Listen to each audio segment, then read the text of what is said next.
Good evening or afternoon. I'm not sure if 5:30 is evening or afternoon, depends on your definition. First, I had to say we are missing one person, unfortunately. Xavier was not able to make it today. A slight problem with probably working for Google. You tend to get sent to places. We do have two great panelists today, and we've got three joining us, two from America and one from Holland later on, which you can do about six. So the format will be, we're going to have an internal chat about things, then we're going to go over to some audience participation, and then we're going to bring in America. And then at that point, we're going to talk a little bit about AI and the future of work and also neurodiversity. So I've been asked actually that we have to give a visual description of ourselves as well. And so I'm Chris Arnold. I'm a creative director and founder of Creative Orchestra, which is an advertising agency. And I'm also founder of Dyversity Lab, which is a global network of high achieving people who are neurodiverse, combination of autistic and dyslexic, predominantly more dyslexic. And what we do is we use our ability to think differently and see things differently to help try and solve big problems. So we've been working, for example, on trafficking, human trafficking, and trying to bring a different dimension and thinking to how they might solve that problem, because it doesn't seem to go away. Maybe we could help the government, because they don't seem to be getting very far with it. So I'm actually, for the purpose of visual, I'm wearing red shoes, black jeans, black jacket, and also a grey shirt, and I've got curly, fuzzy hair. So that's me. So let me firstly, I'm going to let my panel introduce themselves, because I always think that's better. Dani. Hi, I'm Dani. I'm a white woman, 5'6", wearing a black and white dress, and I would have been diagnosed with dyslexia during my A-levels, and then with ADHD during my 40s. And my personal interest and professional interest is in using dyslexic dot connecting skills to look at the built environment and using autism-friendly design to make better spaces for everybody. Hi everyone, my name is Matthew Head. I'm a 6'2" white male of broad build. I do have brown hair, but quite a lot of the bottom of it's now gone grey. I'm wearing a bright blue polo shirt with a white logo embroidered on it. Why I'm on the panel, I'm the founder of Dyslexia Life Hacks and the host of its podcast, the Dyslexia Life Hacks Show, which Chris has been a guest on. It's a long-form podcast for about an hour where I try to get to know the stories behind the people with this word dyslexia attached to them. We sometimes dive into other neurodiversities like autism and raising children. Sort of professionally wise, I was, and my dyslexic story tying together, statement of dyslexia at 6, struggled through school, left school, burnt out of education, went to work as a mechanic, then went back to university and got a master's degree in mechanical and electrical engineering. Since then, my engineering career has led me to design 1960s race cars, motorcycles, Triumph motorcycles, which I love because I'm into bikes. And I currently work in the creative department of Jaguar Land Rover, working on engineering models for designs that are coming out in about 4 years' time. Brilliant. Can everybody hear us clearly from this audience? Good, okay. The thing I want to first kick off is we've been having a long chat outside, actually. And we started talking about our school days. And it's quite interesting because none of us have been diagnosed at school. I wasn't diagnosed dyslexic till I was 25, then shortly after was ADHD. I went through school with the usual thing that some may relate to is what's wrong with you. Now, I was talking to a chap who's autistic who's down in the bar with us, and he was saying exactly the same. You know, nobody understood what the problem was, nobody recognized it. So rather than trying to attempt to work out maybe there's a difference here, it was considered instantly there must be something wrong with you. And that was certainly my upbringing, was there's something wrong with you. And it was probably a great relief for me when I was found out. But I think we're going to talk a little bit about, at the beginning, about the most common phrase like masking and avoidance. So Dani, what was it like for you at school? So masking, I don't know if this would be familiar with anyone, that typical thing if you're in school and you've got to read aloud and rather than listening to what everyone else is saying, you're scanning down the page to find your paragraph to read over and over again, and then so you have no idea what the context of the class is because you're just in anxiety mode. Masking also in job interviews, which we'll talk about that a bit later. Or Yeah. Okay.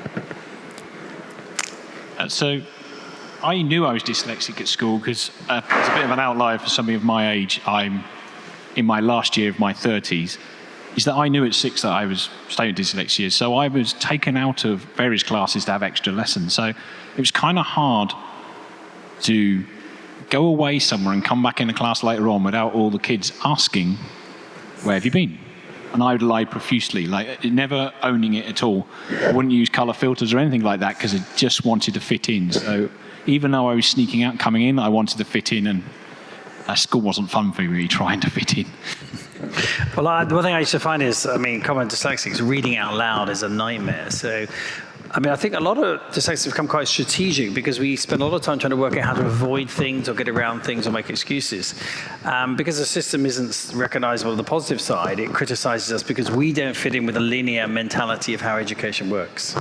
I was talking in the last session, actually, interesting about how mathematics, there are 3 methodologies of teaching maths. And I was at a school where actually they split maths teaching into 2 different mindsets, modern maths and old maths. And one was taught for conceptual and one was taught for non-conceptual. And I was in the conceptual maths thing.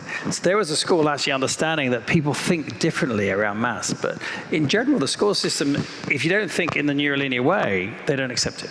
So I spent a lot of my time coming up with strategies to how to avoid things like, oh my God, how are we going to be doing reading out loud today? Whoops. I struggled with things like learning stuff where you send you home and say, come back next day with memorize 12 words in French. I could never do it. And in the end, they just wrote me off as stupid, which is sort of very demoralizing. I think the next interesting part in our lives is really when we went to enter the workplace and really how that kind of impacted and how we approached that. So Dani, especially about boots. Very linear, process orientated, and even if we were blue sky thinking, I would never speak up because I knew they didn't really say anything. Even in the interview process, I think coming out of university and having a grown-up job, just feeling that you wanted to people please, you wanted to answer the questions correctly, like you were being examined in the interview and you just wanted to give them what they wanted, which we've just realized is actually probably masking. I wasn't being honest. I wasn't a right fit for the job. I was just desperately trying to survive in the interview and actually interviewed really well because I was just pretending. And that did me no favors. I struggled for 2 years with the job trying to manage a massive budget. And I could never understand how to do the month-end accounting process. And I never admitted to my boss until the very end of my career there. And she thought it would help if she knew that I was dyslexic and that I struggled with all of the linear maths, rather than thinking I was just, probably thinking I was stupid. So I just felt very insecure and underachieving in a job that I was secretly trying to hide my disability rather than actually saying what my strengths were and being confident with that. I was just trying to avoid. But it's interesting you use the word disability there, Yeah. which is how a lot of us are told what we have is a disability. I caution people to say don't use the word disability, use the word differability. Yeah, we think in a different way, we learn in a different way. That doesn't mean we're disabled. We're only, if you take it in context and suggest that if the world is going to be neurolinear, then yes, we think differently, and therefore we might be different. That doesn't make us disabled necessarily. There's a very interesting article I read about someone said, if 70% of us were in wheelchairs, how would we look at the world? What would we regard the 30% who weren't in wheelchairs? Would we regard them as disabled in a way, disadvantaged? And I think it's because we don't have an open enough mind to things. So Matt, when you went into the workplace. So I've got, I guess, there's sort of 2 arms to my career. I've had the before university career where I worked as a lorry mechanic, and then the after university career is my professional engineering job. So I went and worked as a lorry mechanic because I wanted to get as far away from education as possible. And ironically, the job that I took to get away from writing things down is the job until this day that I had to write the most handwritten stuff down. So I do remember an invoicer coming up because you can't have an engine in and do a rebuild and write dismantle engine and remantle engine underneath it once you've got the lorry out. The invoicer's like, Matt, I can't read your handwriting. Right, okay. So can you please write printed? Okay, so never told them why my handwriting was rubbish, but I wrote printed handwriting from 22 till 35 or 36. I picked up cursive in the last 2 or 3 years. So that was kind of that job. And really, it was only as I went to university and shifted gears that when I got into professional jobs that I started being more embracing dyslexia to not get caught out with situations like that. And yeah, that's sort of one of the key masking, like, why is your handwriting terrible? Just is. I didn't pay attention at school. Rather than saying I'm dyslexic, can you help me? Just kind of try and cope instead. I think the issue of we were actually trying to talk with Matt and I were talking on this podcast about what phrase do we use to people when they declare they're dyslexic or autistic. I think we came up with coming up, wasn't it, rather than coming out. So. I think we ended up with the jumping out the stationery cupboard or something. Yes, jumping out the stationery cupboard. It's very interesting because some studies that talk about people coming out and revealing that coming up and revealing that they're autistic or dyslexic. There's something like 2/3 have regretted telling their employer that. That's more predominantly towards autism than it is towards dyslexia. But it also depends on the sort of area you're in. I mean, if you're in the creative industries, I think the creative industry is incredibly tolerant of actually neurodiversity. I think also because in, say, advertising, where I've been for many years, we are looking at the talent, not at the CV. I don't care what any kid's got on his CV about his education. I want to know what the portfolio looks like. And if I see talent, and it's quite usual that I'll see a very talented portfolio, and the kid's got diabolical, academic qualifications, and then I'm just knowing, I bet this kid's dyslexic. And in fact, I think we were the only agency ever to actually advertise for dyslexic people to join us. And we did this ad saying, if you're dyslexic, we might want to hire you. And it went global all over the place. And I found out recently it's quite famous in America, this ad we did. But I think there's a lot of prejudice. So I want to talk a little bit about this.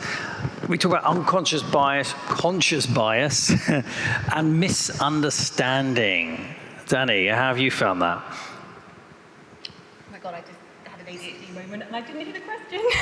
Okay, so we're talking back to we're talking about basically how you found people, especially with the ignorance of misunderstanding conditions and conscious and unconscious bias.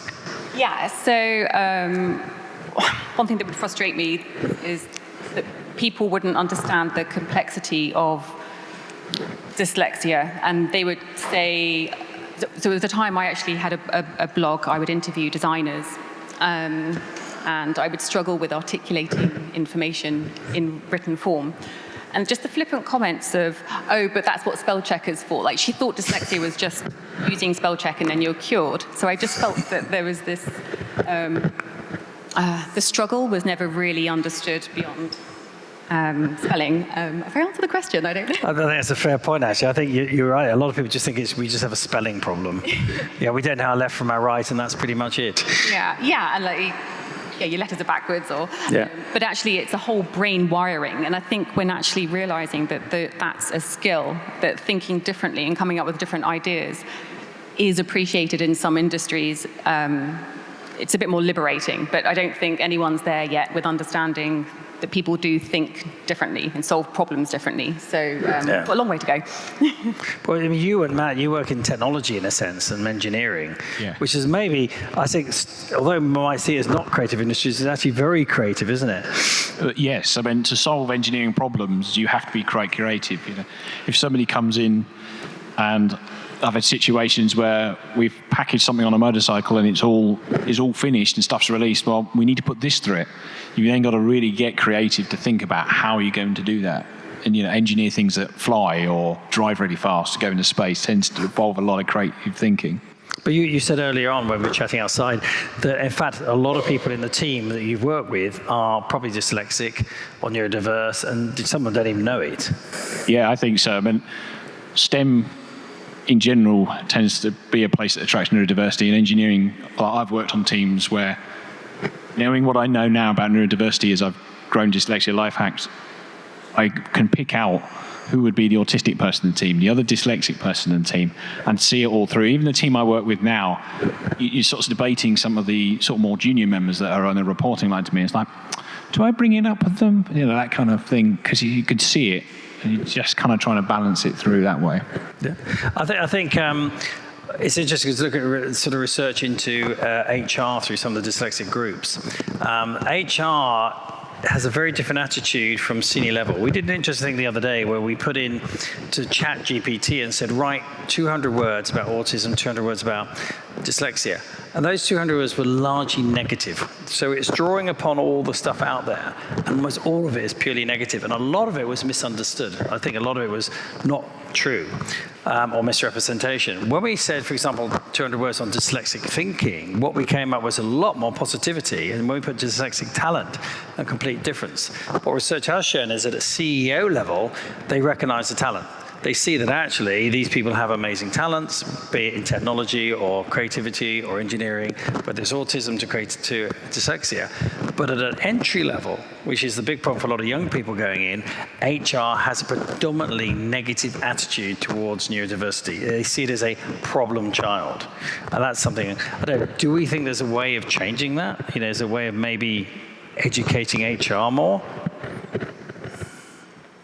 Matt?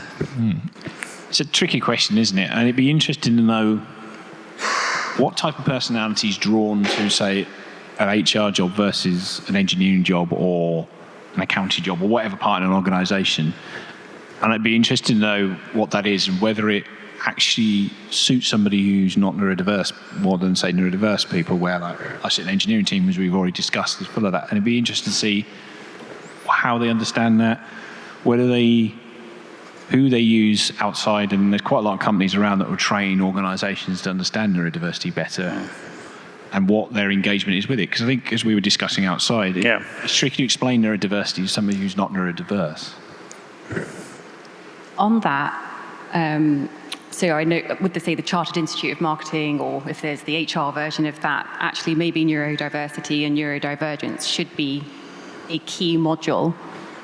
So before anyone's out in the workplace, or if they're continuing to learn, it's incorporated. Because if they're not learning it at college, or the other thing about organizations, I think there's a lot of tick boxing going on, and that completely defeats the point. So, for example, you might have tick boxing in being inclusive in a workplace or in a supermarket. So they will have 1 hour a week where they will modify the environment to be inclusive of autistic needs, where they will turn down the lights a little bit, turn down the noise, the beeps, turn off the tannoy advert announcements, limit the movement of trolleys, and pat themselves on the back and send out press releases that we are pioneering in supporting autism-friendly shopping or quiet hours, which I think is a complete contradiction. So in this linear way of ticking a box, yes, we've done that. By their own admission, I think they are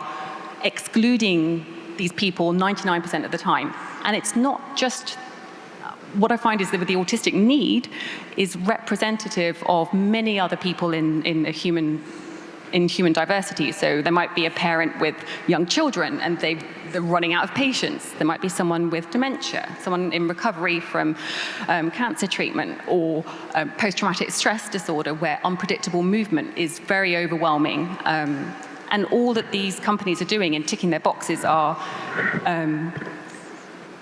speaking to the customer through more and more messages and advertising in store. Well, it's spin, isn't it? Yeah. We've seen it in greenwash. I think it's fair to say we have D&I wash going on massively. Companies are doing exactly the same attitude to D&I, or what's also called E-D&I, is that they're doing exactly the same as they've done with all their environmental stuff. And I think the problem is you've got companies out there who do a lot of stuff on the environment side really well. They do it organically, or it's their part of their ethos. They don't make a big noise about it. They just get on with it. But then you've got a lot of big companies who are looking to show off they're doing this. And most of what they're doing is nothing. They're doing bugger all for the environment. And unfortunately, that attitude has now dropped down to the next level, which is D&I, diversity and inclusion. Okay, well, we better make that look good. So we'll do exactly what you said. And I see a lot of that in companies now around your diversity, tick boxing. They're not really getting it. They're not understanding it. And they're certainly not seeing it in truth. So they are actually, if you think, corrupting the agenda quite a lot. I was going to ask you another question here, and I've forgotten what it was now. So, talking about strengths and weaknesses. So, Matt, what's your strength and weakness? Oh, that's like an interview question. It is, isn't it? Yeah. What's your strength and weakness, Matthew? Well, being dyslexic is the answer to both. So, like any neurodiversity, and probably quite a lot of other things, there's a double-edged sort of two sides to it. I mean, as you may have noticed, the people in the room, I'm quite tall, which is great if I need to reach things high or play a game of basketball, but terrible if I want to go crawling through caves. And you can kind of see sometimes being dyslexic is like that as well. So strength is being dyslexic, creative thinking, problem solving, thinking outside the box. But it's also weakness sometimes, because I saw a great article called The Shadow to Strength, where each strength has a shadow. So Superman's really strong, can save the world, but he also smashes buildings up while he's at it. And I think the shadow of my strength of being creative and problem solving is that I'm trying to problem solve and create my way out of things that just need a bit more focus and to be tightened in. Starting a new job recently, in the first few months until I adapt to the environment, I tend to overthink everything. I'm solving all these problems that don't need solving, or they do, but they don't need solving now, rather than getting on and delivering the work and delivering the core thing I need to do, and it's learning that sort of side of it. Do you find that, for example, I went to the doctor's surgery the other day, and in the 20 minutes I waited, I went back and almost gave them a report on how they could improve their surgery and everything. It was like, well, you got this problem here, you got this problem here. So, Dani, you mentioned something really important earlier on, actually, which is about, I've forgotten now. We were talking about the workplace. The misunderstanding of what I call neurotypicals and the over-evaluation of neurotypicals. Hang on. We were talking about how we think, or was that Matt? One of you was saying. Yes, it was being dyslexic, it's your perception of typical people and their strengths is far higher than what your... Oh, yes. That was yours, yeah? Yes, that was it, yeah. So quite a lot of my early life, more or less to my mid-30s, until I start really embracing dyslexia, one thing that would trip me up is I'd overestimate somebody who's not dyslexic's ability to, my example was sending an email. Like, I thought people who are not dyslexic can have all this wonderful spelling and grammar, type an email, smack send, and it's perfect. All the grammar's right, all the tone's right, all the words are spelled right. And then when I got talking to people about dyslexia and talking to people who are not dyslexic, like, no. We write it, leave it a couple of minutes, reread it, correct all our errors, then hit send. So, I've well overestimated your ability to do this. And then made myself feel really small because of it. I think that it's interesting because I think when I write an email, I doubly check. I'm trying desperately to make sure it's right. So I have this bit of my brain that goes, make sure, be correct. And I see a lot. I get emails from very senior people that have got mistakes in there you wouldn't believe. And I take pride in the fact that I will check an email 3 or 4 times before I send it out. Same if I'm writing a blog or a post on LinkedIn. You know, it frustrates me as hell though when you do one of those multi-posts on Facebook. You've posted the 20th time, then you notice the mistake. You've got to go back and do the whole lot again. Because I've done a classic dyslexic spelling mistake. What I did the other day, I actually had something printed with the date the wrong way around. That was embarrassing. And that had been checked by 2 people who are neurolinear. Goes to show. We've got our team coming on, 3 people coming on from America in a minute, 2 from America, 1 from Holland. I just thought to open up to the really our guests in the room. If there's anything you wanted to ask or say, we can carry on chatting for hours. We have been actually for hours. Is there anything anybody wants to ask or make a comment on? We need a roaming mic. Will run over to you now. Gentleman over there by the... in a blue top with a hat and white shorts. I probably should have won something more exciting. Thank you.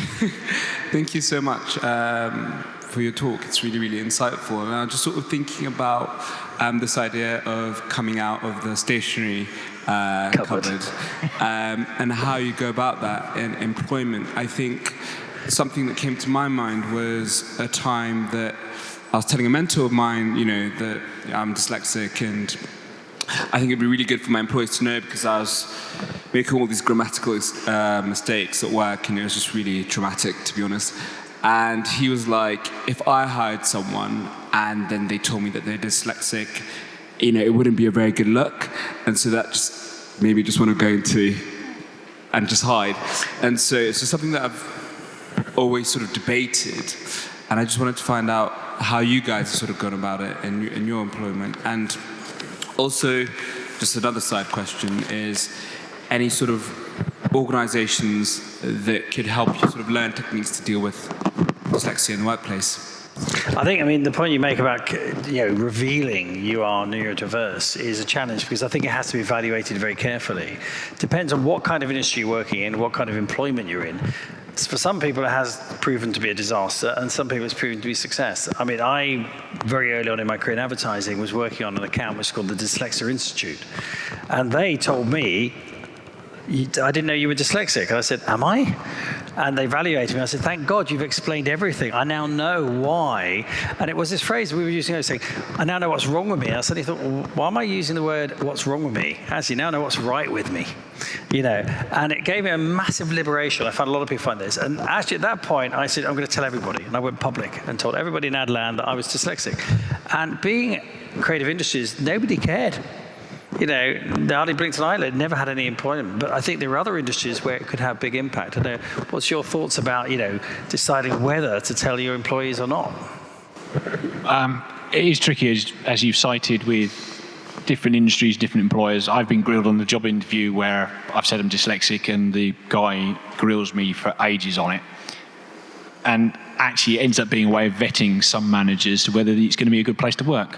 One thing I will add to that, though, is that having spent years hiding I'm dyslexic, masking it, or not embracing it, it's a very significant part of me. And being dyslexic since I was born and known since I was 6, it shaped my life experience, my personality, my career, what I do, and maybe some of my hobbies.